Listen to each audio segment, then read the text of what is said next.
wanted to make a video about staying in toxic situations, especially when you have schizophrenia. And I'm gonna digress on this really fast, but America is in a bunch of bad relationships, and it's all coming around, and people are realizing things, and people are trying to stay out of trouble and worried about getting in trouble in government, and they're doing extreme things to just try and overthrow the government if they have to. I digress now. The next thing I'm going to explain is a situation where in this park where I live, I got a job here, and my point in explaining the situation is for schizophrenic people, normal people just deal with everyday shit and deal with people's attitudes. I have schizophrenia, so they think they can play the ludicrous card. They're crazy. No one will believe them. And the story that I'm about to tell you is I quit working at this park that I live in because of a situation where someone was doing it, and I tried to stay in the situation because I live here, it pays our rent, and all that. And when I started, Jan said, I don't know about that, and I was like, what could go wrong? It's just a job. Let me start by telling you the story that this group of people out here shot me with a BB gun because another guy that worked here took over, and they wanted to make him look bad. So they shot me to try and take me out in the leg, which I kept working, and it was very hard to do, but I didn't want to let them win. But here's a story about a guy who started working here named Mark at the park where I live, and what he did to me. And he played the ludicrous card, tried to at least. Anyways, I quit working here because I got tired of his shit. No one did nothing. So I'm working here for a few months, or 3 or 4 months, whatever it was, and they wanted to hire a new employee, and they hired a guy named Mark. So he starts, and the whole thing starts, he's got to tell me where to turn on the golf cart and what to do next and all that. So I'm passive, and my boss told me that, you got to take charge, and you tell him what to do, and da da da da da. I'm not that type of person. It's a simple maintenance job. We pull up to, we're told what we got to do if we're going to do it together. We pull up to the job, grab a tool and go to work. And if you did something last time, put a tool down, grab another tool and do something else. But Mark, no. He doesn't want to work. He's like 65 years old and he's disabled, but he can do stuff, but he doesn't want to work. So I'm passive for like months of him telling me where to go and this and that and that and this. And one day we were doing something with the electrical in the park, and I realized something about a breaker and other being overloaded under a potential situation. And I said something. This is months after I've worked with Mark. And I said something, I was like, we need to change that. And we're in the office, and he says, I'm tired of you, and he got shitty with me. Up to that point, I was passive. I looked at him and said, look, dude, I basically told him, like, don't talk to me like that. And I was nice about it, and I had a conversation with him about after we were riding around on the golf cart. And I said, look, dude, I'm not trying to, be an asshole. I'm just saying we need to address the problem so people's shit doesn't get smoked. And possibly get smoked, whatever, and we clean it up. So then what Mark starts doing is like lying. There were 3 instances where something happened that no one else was around, and he said he didn't do it or didn't remember doing it. One of them is we were driving around the park, and this is after everything I say now is after I initially stood up for myself and like, look, don't talk to me that way. One of the things that happened is we were riding around. Mark likes to waste a lot of time riding around on the golf cart and whatever, and really, like, I'm tired of his shit at this point, and so he's like, we need to go get wood for this guy that lives in the park and drop it off. And we're down picking up leaves in the morning in the park, and there's not many leaves, so we had been backing up to this cliff ledge, this like cliff and just pushing little amounts of leaves over. So I just, Mark's like, what are you going to do? And I just make an executive decision, because really it's more efficient to get the leaves, get the wood that's right there where the leaves are, go over to Kevin's, or drop the little bit of leaves off the bank, and get the wood and go give it to Kevin. So I made the executive. She's like, what are you doing when we get there? And I backed the cart up, and I'm like, I'm just dumping the leaves. I'm going to grab the wood, and we can go drop it off at Kevin's. And he goes, what? He smears his lips like this, what? And then I go and grab the rake to start getting the leaves off after I took the tailgate off, and he like grabs the rake and pushes it and pulls it towards me like that. So that was one thing, and I said something, and something was weird. Is the little maintenance crew, the three of us, they wanted to keep it in maintenance, and they didn't even want another guy that's in maintenance to hear about it, and over the aggression thing, because things weren't just changing. I went up and filled out a complaint report in the office about him basically being slightly aggressive with me, and they got pissed about it, and da da da da da da da, and so that's that. Another thing he did was Mike took a day off. I assume because he was sick of the shit that was happening, and so I go back to maintenance in the morning, and Mark shows up and he says, you can listen, you can do what I say today, or you can go home.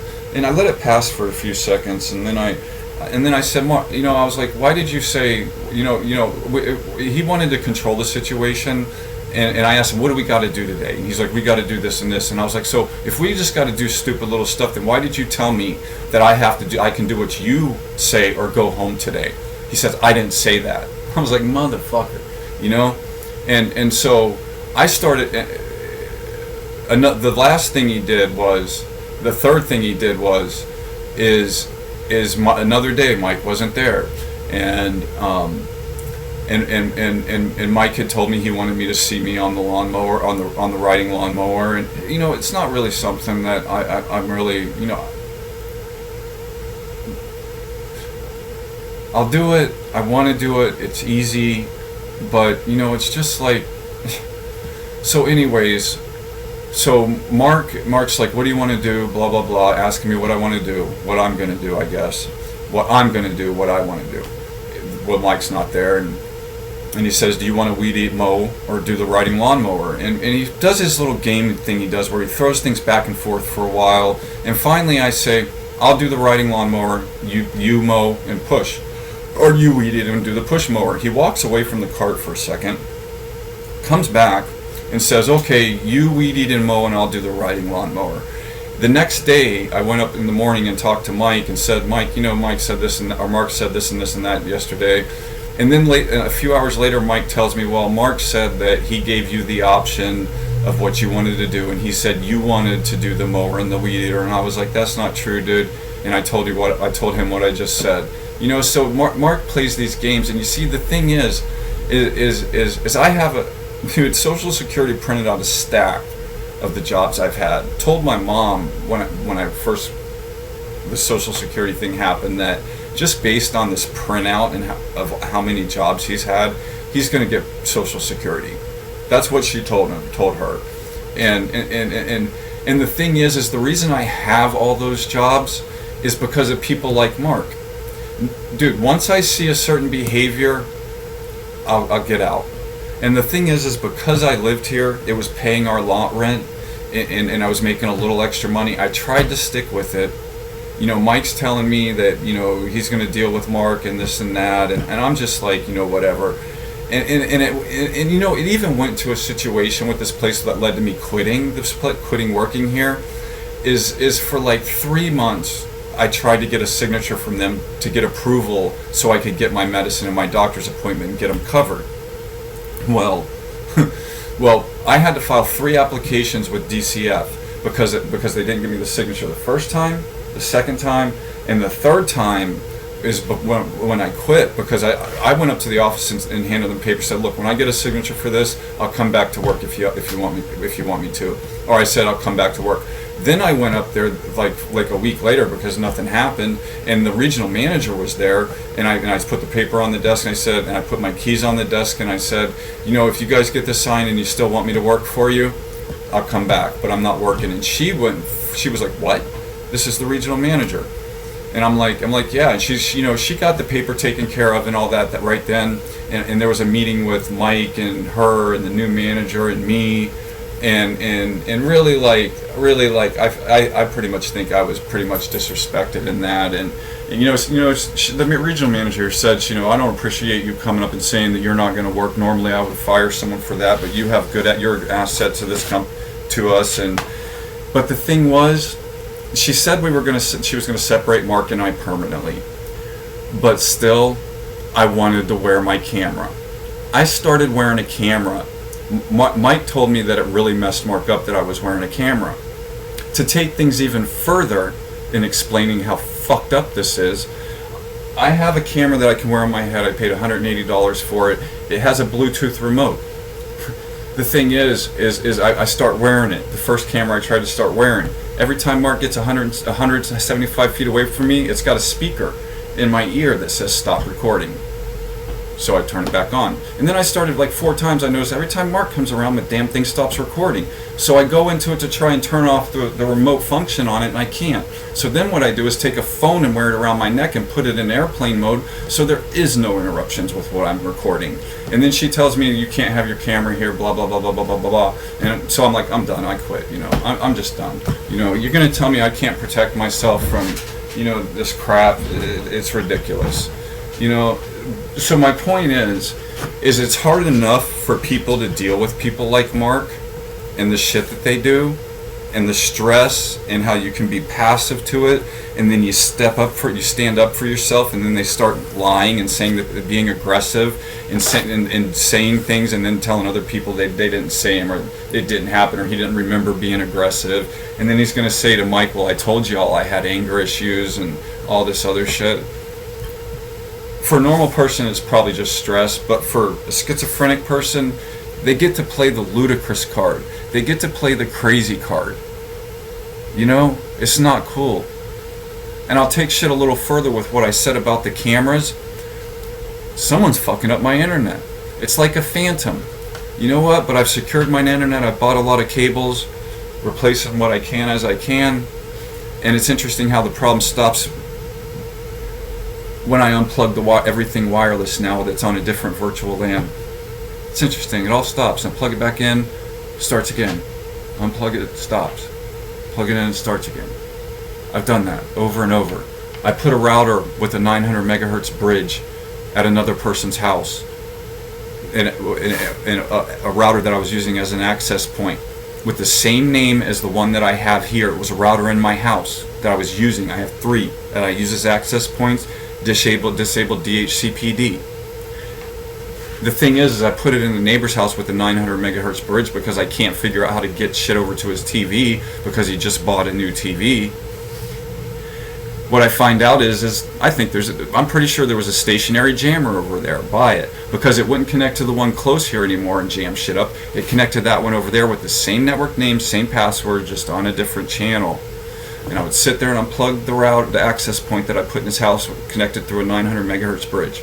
Sit there and plug it back in. Amazing. I put freaking aluminum foil. It helps. It does. But I've secured my network since then and all that.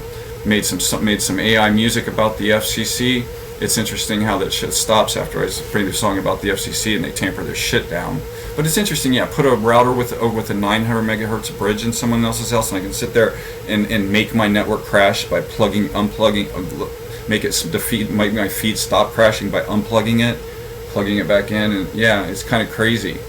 Yeah, they didn't have the one connected to my house. So I'm just saying, I wear a wireless camera. Mark gets 175 feet away from me. It stops recording every time, so I resort to repurposing a cell phone and putting it in airplane mode. I don't know. It's like, I can walk around in this neighborhood at 3 o'clock in the morning and listen to my Bluetooth headphones and not without interruption. Do it in the daytime. It stops all the time. I can't even listen to my damn music walking around here in the daytime. It's interesting, isn't it? I'm going to make another video about being in toxic situations and staying in them, and how people try and make you look freaking crazy and fuck with you, and you try and record them and they sit there with their little flipper zero or whatever the hell and stop you from recording, and I resort to repurposing a phone in airplane mode. And For normal people, it's normal. It's just other people's bullshit.